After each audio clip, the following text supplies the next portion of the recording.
Bismillahirrahmanirrahim. Assalamualaikum warahmatullahi wabarakatuh. Alhamdulillahilladzi bidzikrihi tatmainnul qulub wa bifadlihi wa rahmatihi taghfarudz dzunub. Asyhadu an la ilaha illallah al-malikul haqqul mubin wa asyhadu anna Muhammadan abduhu wa rasuluh la nabiyya ba'dah. Allahumma sholli wa sallim wa barik ala Muhammad wa ala alihi wa sahabatihi wa man ta'a bi da'watihi wa ihtada bi hadihi ila yaumiddin. Saudara-saudaraku yang dirahmati Allah Subhanahu wa taala, hasad, dengki adalah benda yang tidak tampak tetapi akan bisa untuk memporak-porandakan tatanan kehidupan individu ataupun sosial di sekitarnya. Betapa dahsyat pengaruh sifat dengki, hasad pada diri seseorang. Sejarah mencatat dan Al-Quran pun mengabadikan terjadinya pembunuhan, ketidakharmonisan dalam tatanan kehidupan keluarga ataupun masyarakat adalah akibat munculnya sikap sifat dengki itu pada diri seseorang. Surat Yusuf adalah sebagai penjelasan nyata tentang kedengkian seseorang dalam lingkup keluarga, sehingga kedengkian itu yang menyebabkan mereka harus terpisahkan dari saudaranya, dan bahkan orang tuanya pun harus terpisahkan dari anaknya.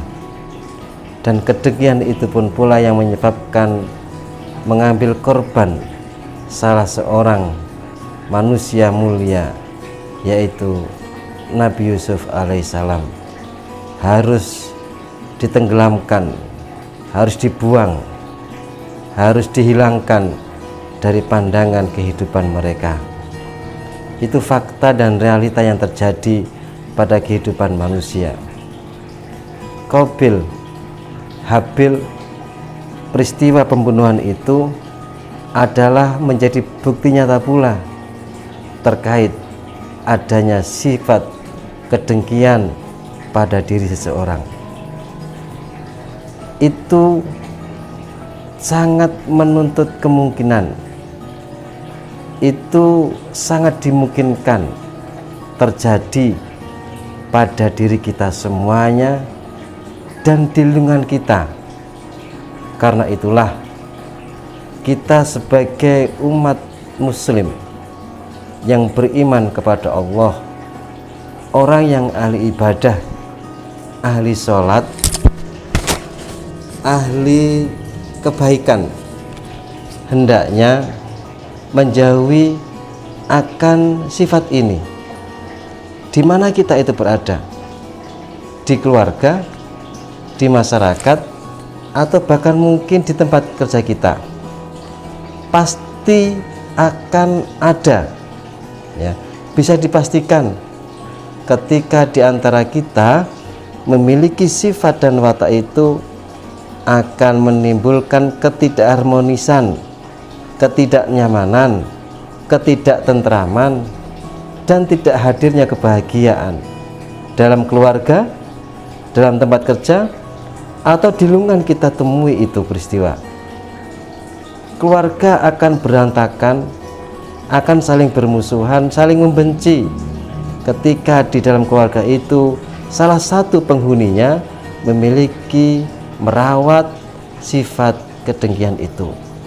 Di tempat kerja pun itu dimungkinkan terjadi dan ada, sehingga ketika ada itu maka bisa dipastikan ketidakharmonisan, kecemburuan, dan bahkan permusuhan itu akan terjadi di tempat itu, karena gara-gara sesuatu yang tidak tampak tapi bisa merubah tatanan kehidupan yang ada di sekitarnya. Saudara-saudaraku yang dirahmati Allah Subhanahu wa Ta'ala, kita tidak berharap hal itu terjadi di tengah-tengah kita. Jangan sampai keharmonisan, kebersamaan, keteduhan, dan keindahan di lingkungan kita berada, di keluarga, di masyarakat, di tempat kerja akan hancur dan hilang karena adanya sifat kedengkian itu pada diri kita semuanya. Sehingga Rasulullah Shallallahu Alaihi Wasallam pernah berpesan kepada kita semuanya, dan ini menjadi bagian dari madharat, ya, dampak dari sifat itu yang ada pada diri seseorang. Apa kata Rasulullah di sana? Iyyakum wal hasad, fa innal hasad yakulul hasanat kama takulun narul hatab. Jauhilah oleh kalian semuanya dari sikap hasad, dengki, karena sesungguhnya sifat itu akan bisa memakan, akan bisa menghapus kebaikan-kebaikan, sebagai halnya api itu yang akan memakan kayu bakar. Ifafillah, saudara-saudaraku yang dirahmati Allah Subhanahu wa Ta'ala, orang-orang yang memiliki sifat dan watak seperti itu hidupnya tidak akan pernah tenang, hidupnya tidak akan pernah bahagia, hidupnya akan dibuat menderita karena sikapnya sendiri. Orang yang menyimpan kedengkian dan hasad itu sesungguhnya dia kepingin membuat dirinya sakit dan menderita. Orang-orang yang memiliki sifat itu ingin memuncahkan dirinya sendiri sebenarnya. Di samping itu, orang itu akan dihukum karena perbuatannya. Dia tidak akan pernah tenang, dia tidak akan pernah nyaman, dia tidak akan pernah bahagia dengan kehidupannya. Yang ada adalah persepsi, yang ada adalah sikap suudzon kepada siapapun. Dan ketika itu ada, pasti dijamin kehidupannya tidak akan pernah tenang dan bahagia. Karena itu bersama-sama mari kita jaga diri kita jaga iman kita, jangan kita kotori, jangan kita rusak dengan sikap sifat kedengkian itu. Bersyukur kita kepada Allah ketika Allah Subhanahu wa Ta'ala menjauhkan ini semuanya dari kita. Mudah-mudahan Allah menjaga keimanan kita, Allah menjaga kebaikan kita, Allah menjaga amal ibadah kita dengan dijauhkannya sikap kita, sifat kita dari kedengkian itu. Saudara-saudaraku yang dirahmati Allah Subhanahu wa Ta'ala, insya Allah kami di Mandiri Independent Center mendidik, membina anak-anak di tempat ini dengan kekuatan intelektual dan spiritual, kemampuan untuk bisa mencerna kehidupan dunia dengan alatnya dan membekali dengan kehidupan akhiratnya dengan ilmu-ilmu kekuatan spiritual. Karena itu pada tahun ini kami semuanya mengajak kepada teman-teman, saudara-saudara semuanya yang memiliki keluarga, sahabat untuk bisa bergabung, memberikan kesempatan kepada mereka untuk bisa belajar bersama-sama di Mandiri Entrepreneur Center.